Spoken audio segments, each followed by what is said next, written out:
Hello everyone, welcome back to another vlog. So अब तक आपने देखा होगा कि डे 1 और डे 2 हमने ऑकलैंड सिटी में स्पेंड किया था। सो सिडनी से हमारी 3 आवर्स की फ़्लाइट थी। हमने एयरबीएनबी बुक किया था ऑकलैंड सिटी में प्रिंसेस वॉफ में, और डे 1 और डे 2 में हमने सिटी को एक्सप्लोर किया था। अलग अलग रेस्टोरेंट्स, कैफ़ेज़, ड्रिंक्स और ये सारा हमने एक्सप्लोर किया था। जो भी फेमस प्लेसेस थी उनको हमने देखा था। हमने यहाँ के लोकल वुलवर्थ से थोड़ी सी ग्रॉसरी शॉपिंग की थी जो हमें इतनी एक्सपेंसिव पड़ी थी। और फिर हमने थोड़ा सा ब्रेकफास्ट खाया था, थोड़ा सा दोस्तों से मिले थे, थोड़ा सा ब्रेकफास्ट विद व्यू एंजॉय किया था। तो कुछ ऐसे रहे थे डे 1 और डे 2 जिसमें हमने ऑकलैंड सिटी को काफ़ी एक्सप्लोर किया। और अब है डे 3।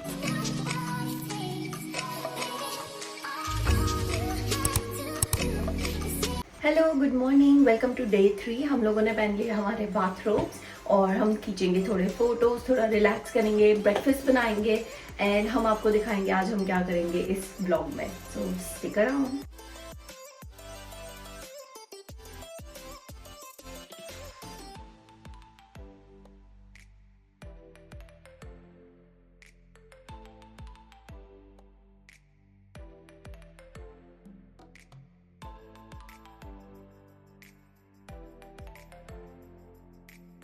हमने बना लिया हमारी ग्रीन टी। हम आ गए बालकनी में थोड़ी सी धूप सेकने, इतना अच्छा व्यू एंजॉय करने। तो हम व्यू एंजॉय करेंगे, अपनी ग्रीन टी पियेंगे और फिर बनाएंगे breakfast. Cheers. Welcome back to Moko's kitchen. So हमारे एयरबीएनबी में बहुत बढ़िया किचन भी है। आज हम कोशिश करेंगे यहाँ पे खाना बनाने की। सो हमने थोड़ी सी करी है ग्रॉसरी शॉपिंग वुलवर्थ से। तो हम लाए हैं ब्रेड, हम लाए हैं, आई थिंक अब तो हर कोई कैसे ही कर सकता है कि मैं क्या खाऊंगी, इट्स एवोकाडोज। और फिर हम लाए हैं एक टमाटर, और टमाटर इतना महंगा था गाइस, यहाँ पे आई थिंक $20 किलो ऐसा कुछ चाहिए। एक टमाटर मुझे 150 या 200 रुपए का पड़ा। सो एनीवेज लाए हैं थोड़ा सा लेमन जूस। ये तो बहुत ज्यादा, इतना तो यूज भी नहीं होगा पर शायद आगे काम लग जाएगा। मैं एक प्याज और कुछ नहीं, बस इतना लाया है। फ्रूट भी लाई थी कीवी, बट वो मेरे पतिदेव ऑलरेडी खा गए तो वो मैं दिखा नहीं सकती। तो ये सारे सामान से हम बनाएंगे ब्रेकफास्ट का एवोकाडो टोस्ट। हमारी ब्लैक टी ऑलरेडी रेडी है तो हम उसे खाएंगे उसके साथ। और कल मैंने आपको अपना किचन नहीं दिखाया था, तो आज मैं किचन दिखाती हूँ। सो इस किचन में हमारे पास है एक तो ये फ्रिज। सो फ्रिज में हमने जो जो रखना है वो हम रख सकते हैं। इस बार हमारे पास ज्यादा सामान नहीं है, बट अगर कोई फैमिली आ रही तो उसके लिए अच्छा है। फ्रिज के बाद हमारे पास है ये, इसमें सारी चीजें हैं कुकिंग की। एयर फ्रायर है, थोड़े से ग्लासेस, प्लेट्स, कप्स और ऑलमोस्ट हर ही चीज है, ऑयल एंड एवरीथिंग। फिर है ये थोड़े से चाकू जो इसमें एस्थेटिकली रखे हुए हैं। फिर है ये कुकिंग की बुक, अगर मेरे जैसे कोई लोग आ जाए जिन्हें खाना बनाना ना आता हो तो वो इससे बना सकते हैं। और ये गैस स्टव, और इसमें कूल चीज है, इस छोटू से घर में छोटू सा डिश वॉशर भी है गाइस। सो ये रहा इसका डिश वॉशर।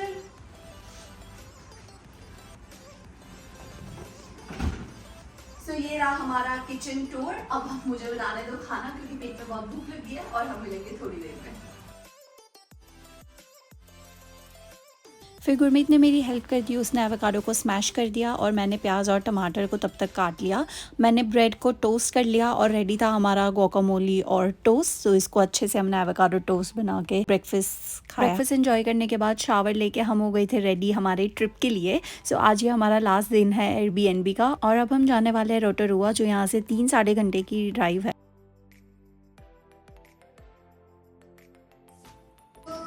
हम हो गए रेडी जाने के लिए, पर जाने से पहले मैं ऐसे ही सोच रही थी कि यहाँ पे क्या है ये कबर्ड में। तो मैंने सोचा क्यों ना इसे ओपन करें and you will be shock मुझे क्या मिला। सो ये ऐसे खुलता है। ओह, इतना जोर से नहीं करना चाहिए था। पर ये है बेड, अगर किसी को एक्स्ट्रा सोना, एक्स्ट्रा स्पेस चाहिए। सो हॉल हो गया, बेड हो गया, बेडरूम हो गया। So this Airbnb is total plus. So मैं हो गई हूँ रेडी डे 3 के लिए। आउटफिट ऑल वाइट पहना है मैंने, और घर को हमने अच्छा कर दिया क्लीन। सो हम रेडी है जाने के लिए and I am so excited. अब हम जाएंगे Rotorua. So let's go for the drive.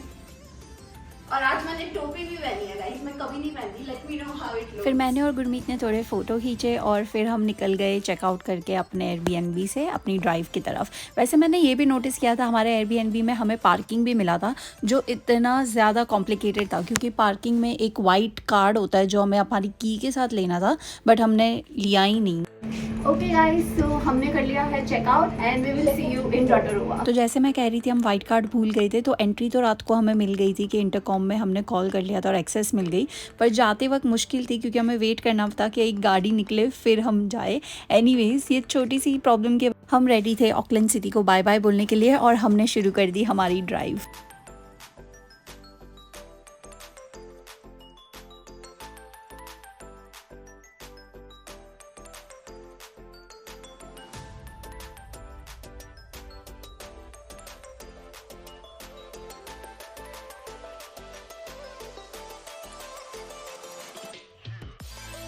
वैसे काफ़ी हमारे फ्रेंड्स ने बताया था कि जैसे ही हम ऑकलैंड सिटी को छोड़ेंगे इतने अच्छे अच्छे व्यूज़ और नेचर आने लग जाएंगे, and honestly they were so right.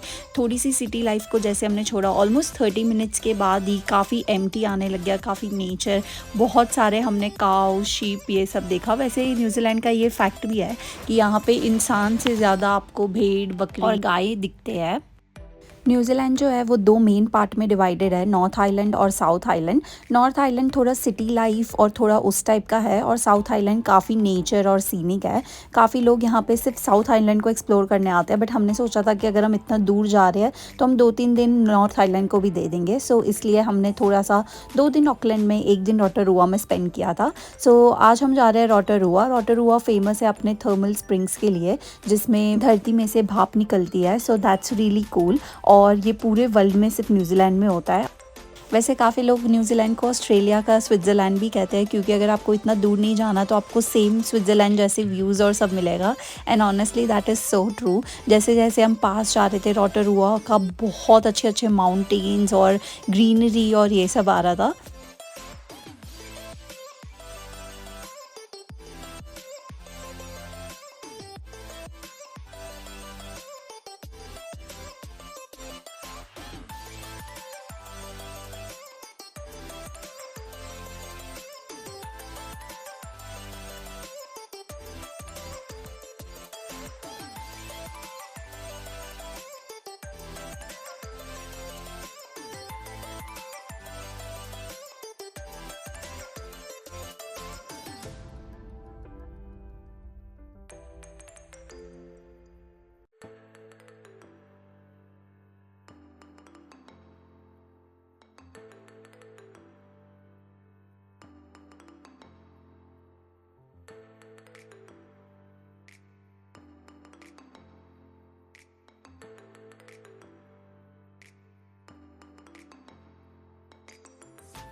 वैसे हमने ये भी नोटिस किया कि ऑस्ट्रेलिया में अगर आप रोड ट्रिप करते हो तो आपको plenty of petrol stations, McDonald's, restaurants ये सब मिलता रहेगा, बट यहाँ पे हमने नोटिस किया हार्डली ही कोई पेट्रोल स्टेशन आ रहा था और वो ऑन रोड तो था भी नहीं। Like you'll have to take exit और फिर आपको वो मिलेगा। सो मेक श्योर आपकी गाड़ी में फ्यूल हमेशा इनफ हो। वैसे नॉर्थ आइलैंड में इतनी भी दिक्कत नहीं आएगी, बट साउथ आइलैंड में definitely that could be an issue.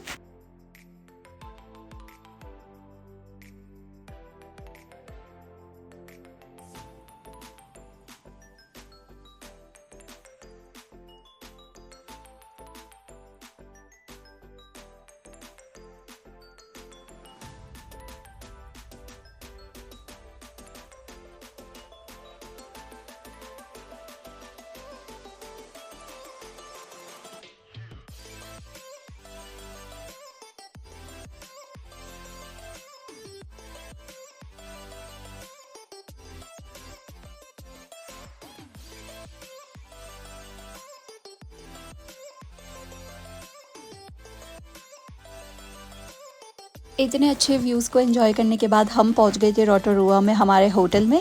सो यहाँ पे हमने एयरबीएनबी टाइप लिया था, बट ये फार्म स्टे था। सो यहाँ पे इतनी सारी गोट, शीप, अल्पाकास थे। एंड ऑनेस्टली मैंने तो ये स्टे सिर्फ अल्पाकास के लिए ही लिया था। यहाँ पे आपको रूम के साथ थोड़ा सा खाना भी मिलेगा जो आपको इनको फीड कर सकते हो। और अल्पाका इतने ज़्यादा क्यूट थे। हमारे ऑस्ट्रेलिया में भी ये होता है, बट उनको खाना खिलाना ये सब इतना एक्सपेंसिव होता है, बट यहाँ पे ये हमारे फार्म में ही था। So that was a plus. So इनके साथ हमने बहुत सारे फ़ोटोज़ वीडियोज़ खींचे और फिर मैं आपको दूंगी हमारे होटल का रूम टूर।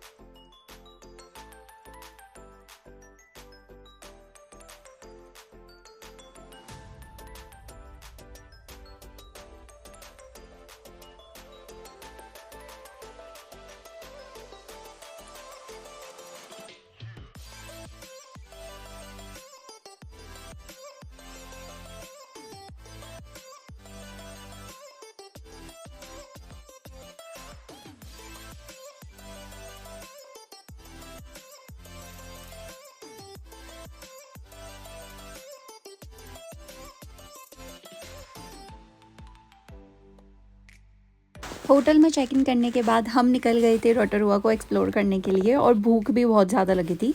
तो फर्स्ट स्टॉप था हमारा इंडियन। तो 2-3 दिन हो गए थे जब से हमने इंडियन खाना नहीं खाया था और हमें इतनी क्रेविंग हो रही थी। और फिर हम चले गए थे थर्मल स्प्रिंग्स को देखने। सो ये नेचुरली धरती में से भाप निकलती है।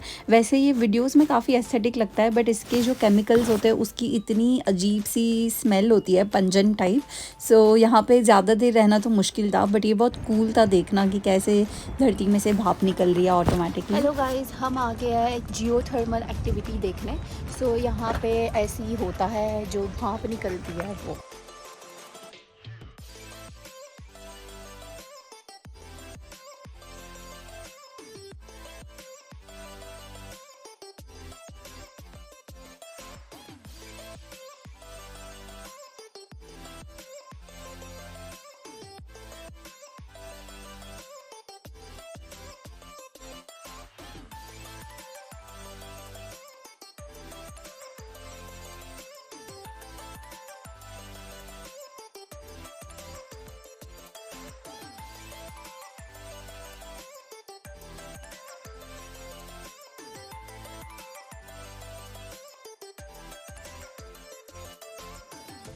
ये जियोथर्मल एक्टिविटी को देखने के लिए 2 वेज़ होते हैं। एक होता है पेड, जिसमें आप गाइडेड टूर ले सकते हो, जो हेल्स गेट में भी होती है, जिसमें और लंबा ये होता है। बट हमें लगा ये फ्री पार्क ही इनफ था, क्योंकि कितना ही भाप को देखें। एनीवेज़ उसके बाद हम चले गए थे गवर्नमेंट्स गार्डन। यहाँ पे अलग अलग पोलिनेशियन स्पा और लेक का व्यू और ये सब था। सो हम पहुँच गए थे एक बहुत ही अच्छी जेटी पे, जहाँ पे पूरा लेक दिख रहा था रोटोरुआ का।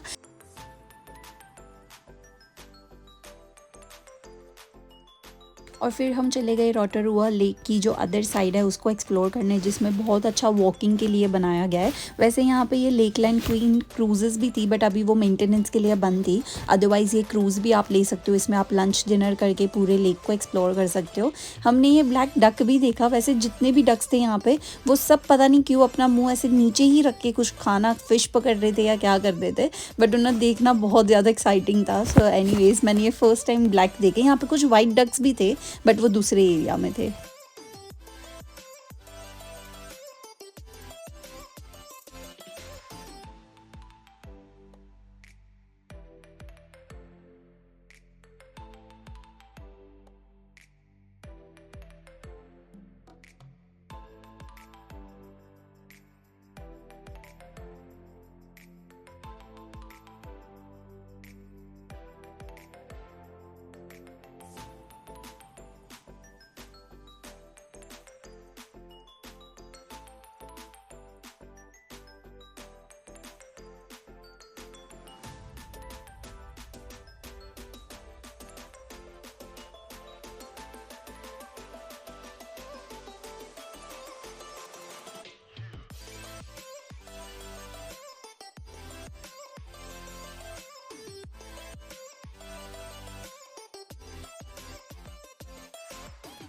रोटोरुआ की ये लेक इसलिए भी फेमस है क्योंकि ये ऑलमोस्ट 12 टू 15 किलोमीटर्स में पूरा इसको वॉक और वैसा बनाया है। ये बहुत ही रिलैक्सिंग भी है।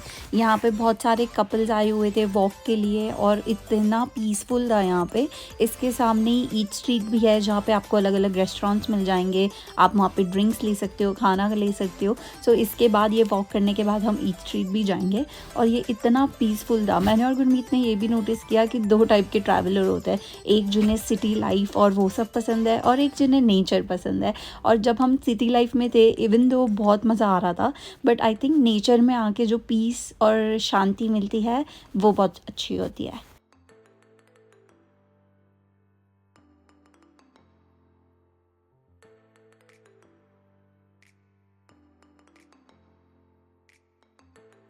ये रहा वो वाइट डक जिसकी मैं बात कर रही थी और इसको मैं ऐसे ही परेशान करने लगी, इसके पीछे मैं भाग रही थी।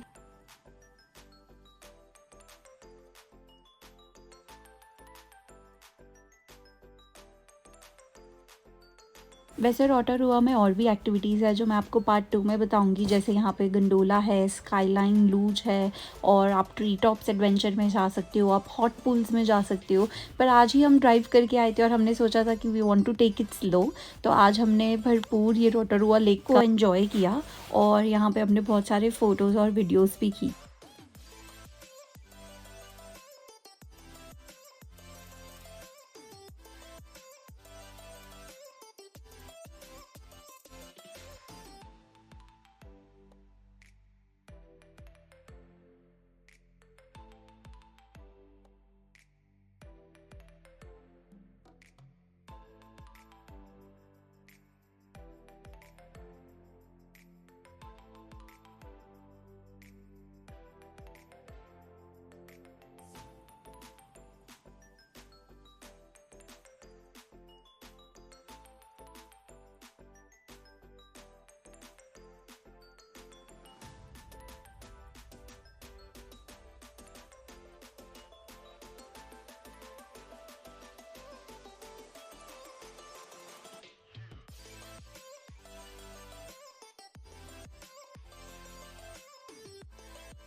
तो हमारी प्यारी सी वॉक ख़त्म करने के बाद हम चले गए थे ईट स्ट्रीट और फर्स्ट स्टॉप था हमारा जेलाटो। सो न्यूजीलैंड अपने आइसक्रीम के लिए भी काफ़ी फेमस है, स्पेशली कपीटी आइसक्रीम, क्योंकि जैसे मैं बता रही थी कि यहाँ पे इतनी सारी गाय होती है तो इसका ऑब्वियसली गाय से मिल्क से आइसक्रीम काफ़ी फेमस होता।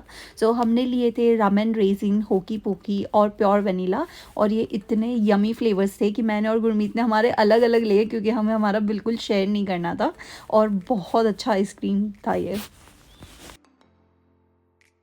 रोटोरुआ में भी काफ़ी अच्छा वेदर था, बहुत अच्छी धूप खिली हुई थी। सो हमने धूप को, लेक को एंजॉय करते करते हमारा आइसक्रीम खाया था और उसके बाद हम चले गए थे ऐसे ही ड्रिंक्स लेने। सो हमने बियर ले ली, थोड़े से स्नैक्स ले लिए थे और ये सब करने के बाद हम चले गए थे हमारे होटल में और फिर हम करेंगे डे 2 की सारी रोटोरुआ की एक्टिविटीज़ जो मैं आपको कल दिखाऊँगी।